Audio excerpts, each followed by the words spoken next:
All right, hey guys, how's it going? We're back again with our series on Jesus, the superhero, and today we're going to be talking about a guy that's been kind of on confinement for a while, so to speak. Probably can feel a little bit what he's feeling. I'm on confinement today too. You can see I'm actually in my kids' room because this is where a good space is for me to do this. I'm not at the church like I was last week. I'm here, just like you guys, stuck at home. So there we go. Today's today's lesson is kind of builds on last week, where last week we saw Jesus calm the storms, and Mark really saying, he is the master of all creation, and this week his message really is to let us know that he's the master of not just the natural but the supernatural. So we'll be in Mark chapter 5, starting with verse 1. Let me go ahead and read for us here. It says, they went across the lake to the region of the Gerasenes. When Jesus got out of the boat, a man with an impure spirit came from the tombs to meet him. This man lived in the tombs, and no one could bind him anymore, not even with a chain. For he had often been chained hand and foot, but he tore the chains apart and broke the irons on his feet. No one was strong enough to subdue him. Night and day, among the tombs in the hills, he would cry out and cut himself with stones. When he saw Jesus from a distance, he ran and fell on his knees in front of him.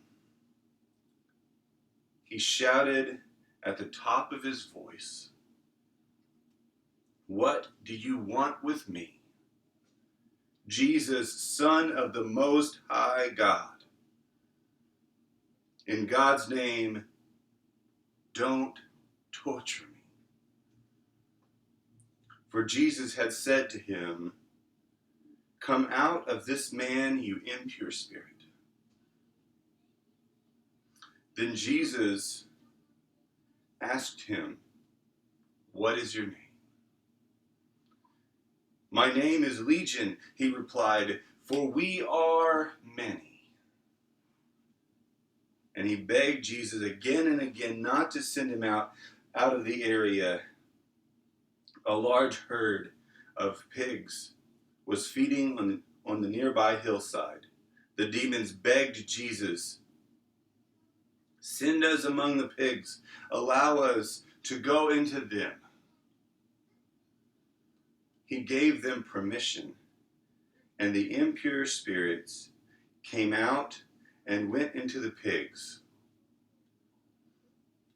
The herd, about 2,000 in number, rushed down the steep bank and to the lake, where they drowned. Those tending the pigs ran off and reported this to the town and the countryside. And the people went out to see what happened. When they came to Jesus, they saw the man who had been possessed by the legion of demons, sitting there, dressed and in his right mind. They were afraid. Those who had seen it told the people what had happened to the demon-possessed man, and told about the pigs as well. Then the people began to plead with Jesus, leave their region.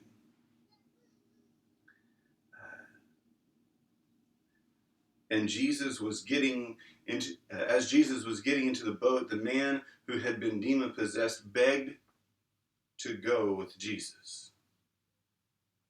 Jesus did not let him, but said, "Go home to your own people and tell them how much the Lord has done for you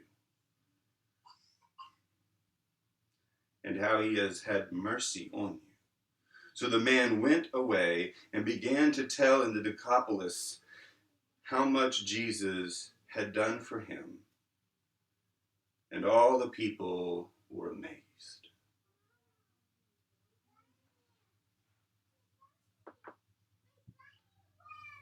You know, I'd have to say that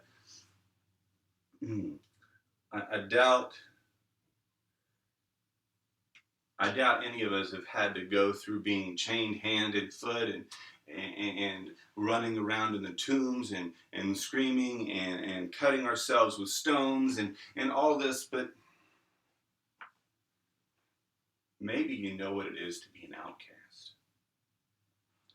Maybe you know what it is to struggle with something that you don't know how to handle, and instead of people being gracious to you and having mercy on you, they push you out. You know, I saw a funny meme last week, I think it was, said a few weeks ago, you sneeze, and people would say, "Bless you." Today, you sneeze and people say, "Are you threatening me?" It seems interesting how something like that could change in our society, but at this point, it seems everybody's looking at everybody. You might have this this disease, this infection, and you might share it with me, and if you cough on me or breathe on me or come near me, this could be the thing, and I could get infected.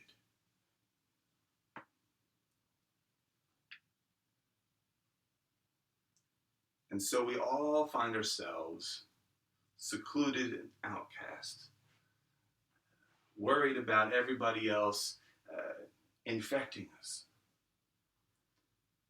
And while there's certain healthy parameters there, it's certainly healthy for us to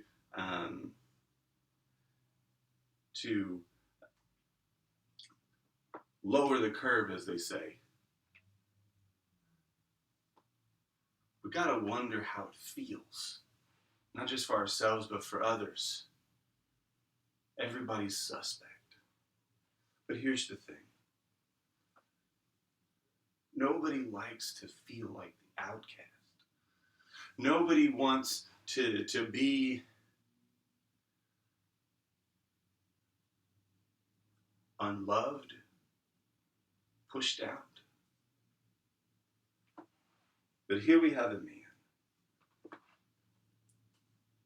It's interesting when his words to Jesus is, "Don't torture me." That's basically what these people were doing over and over and over again. It says they would bind him, right?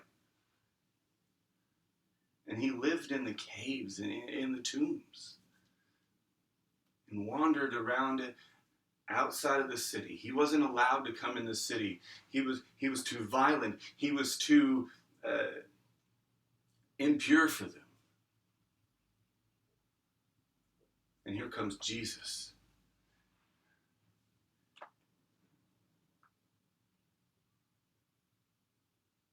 And now these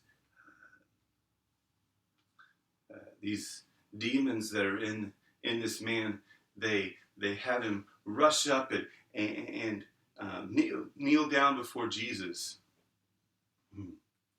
and not in a way of worship, but in a way of pleading, because they know the power that he has. And now we've talked about the situation. Let's talk about Jesus' power to deal with the situation. We're talking about Jesus as a superhero. And he comes in to save the day. And I find it so interesting that over and over and over again, these demons that none of the people in this town could subdue, none of them could stop, none of them could get a handle on, they rush the man up and kneel him before Jesus and say, "Don't torture us. We beg of you. We beg of you." And they plead and they beg Jesus. These powerful spirits that nobody could handle are begging Jesus. And we would miss so much if we missed this point right here. The difference of the power of the people and the power of Jesus, Son of the Most High God.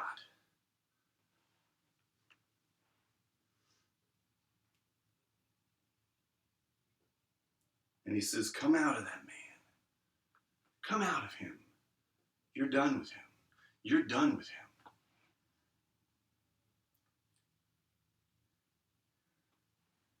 And he asks them what their name is. He says, "My name is Legion, for we are many." And they beg him, and they plead with him, and they beg him, "Don't torture us. Let us go into the pigs. Don't send us out from this area. Please, please." Why would they do that? Because Jesus has ultimate authority even over the supernatural. Not just the natural we saw last week, but the supernatural. This is the power of Jesus Christ, our King, our Lord, that even demons would beg and plead with him. Don't torture us. Please let us go. Let us do our thing.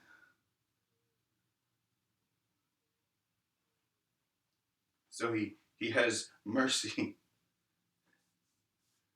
He has mercy, and he lets them go, and he lets them lets them go into the pigs, and the pigs rush down the steep bank into the lake, and they drowned. 2,000 pigs, that's not cheap. The people that were tending the pigs they just lost thousands of dollars, and what are we going to do now?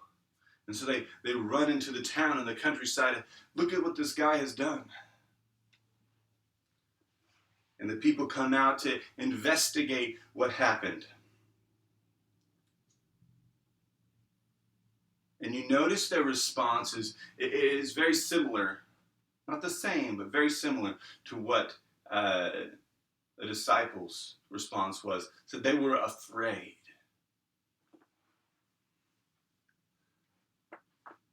His power has a tendency, when we really think about it, to have this response to bring about this response of fear. Why? Think about it.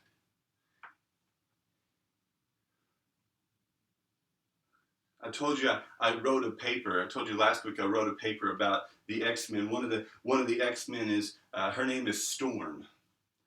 Her powers pretty amazing. She can actually control the elements. And to think, imagine if we knew of a person that could just control the elements. You'd be pretty afraid of them. You'd think that they were pretty amazing, but you'd be pretty afraid of them. or a storm is fictitious. Jesus is real.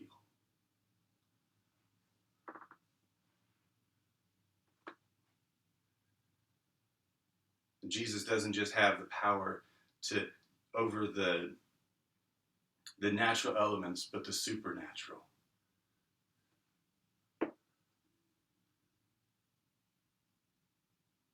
And here we have a man who has been tortured, been outcast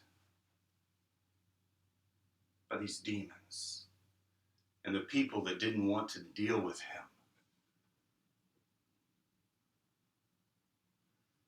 And now here they are.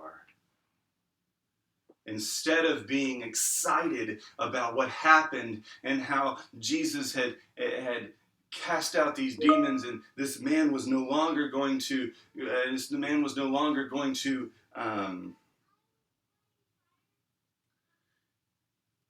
run around the hillsides and shriek, and they wouldn't have to bind him anymore. This was not an issue anymore. But here was this man, this Jesus, that had cast out these demons into these 2,000 pigs, and there they go down the slope.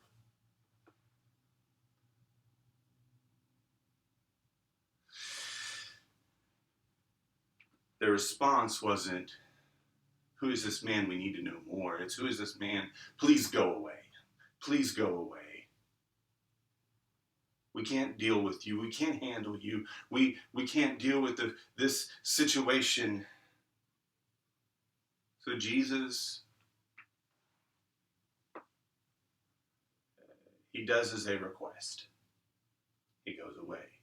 And as he's getting in the boat, we see this amazing scene where Jesus doesn't just say, "Come follow me," as he said with all of his disciples, "Come follow me." He says, "Go. Let the people know the mercy the Lord has had on you. Go home to your own people and tell them how much the Lord has done for you and how he has had mercy on you." So the man went and told, and the people he told were amazed. He went on mission. We're supposed to be on mission, even in this time of being cooped up. We have Instagram, we have Twitter, we have Facebook. We have so many ways of reaching friends and family for Jesus. And why wouldn't we? Because our King, the one who can control the natural and the supernatural, the one who walks with us in our lives,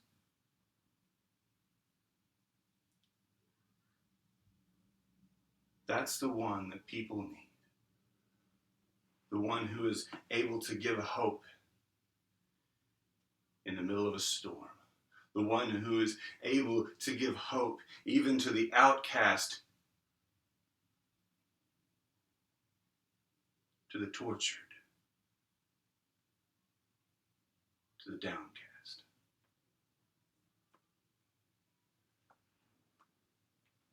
If it's a matter of power, Jesus has the power. He's far more super than any superhero that we might think of. Jesus is amazing. And Mark, as we'll see as we continue to walk through this, Mark will see over and over again, Mark is just letting us know Jesus has the power over blank. Is the power over the natural, power of the supernatural. He has the power. He has the healing. He is there for us. He's come to save us. Folks, we are in a time where we need to know the hope of Jesus. We need to be reminded of the hope of Jesus. Even those who have placed our hope in Jesus, we need to remember over and over and over again, He has the power. He is the one. And He will lift us up through the storm. He will take care of us. He will be there for us. He will walk with us. Maybe you're dealing with issues of feeling like an outcast, or feeling bound by sin and death. Maybe you're having some concerns or thoughts, or you're dealing with some kind of family thing or thing with your friends or girlfriends or school, or whatever's going on. And you go, how am I going to get through this situation, over this situation? Just like the man, we have a superhero, a God, our King, who is willing and able to free you, to save you from your situation, whatever it is. Just bring it to Him.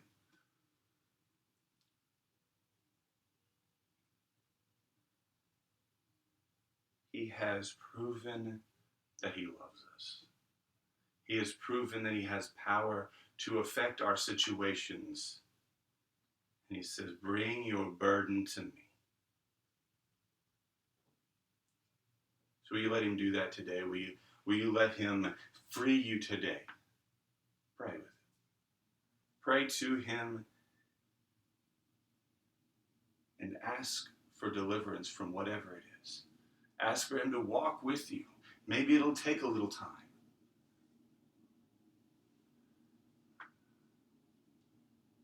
But know that He loves you. Know that He's there for you. And if you ever need prayer, you need someone to walk with you on something, I'm there. There's a bunch of different ways to get a hold of me: Facebook, Instagram. You can email me. You can text me. Whatever it is. We'll pray together. Have a blessed day, and I'll see you next time.